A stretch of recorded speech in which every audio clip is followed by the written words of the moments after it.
Hi, అందరు ఎలా ఉన్నారు? అందరూ బాగుండాలి, అందులో మనము ఉండాలి. ఏం తింటున్నాను అనుకుంటున్నారా? రాత్రి అన్నం అండి. ఇది ఎంతమందికి ఇష్టం ఇలా తినడం? నైట్ అన్నము ఇలా ఆనియన్ ఒక పీస్ ఎత్తుకొని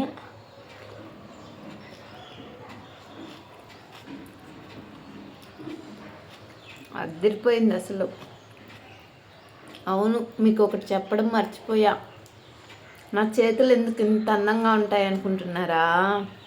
రీజన్ చెప్పమంటారా? బువ్వ తర్వాత తింటా. మా హస్బెండ్ పెట్టారు కాబట్టి కదా, అంతే కదా. ఇలాగా అసలు అమోఘం అనాల్సిందే. దీని ముందర బిర్యానీలు కూడా పనికిరావు. మీలో ఎంతమందికి తినడం ఇష్టం? ఇలాగా తినడం ఇష్టమైన వాళ్ళు తప్పకుండా కామెంట్ చేయండి. బాయ్.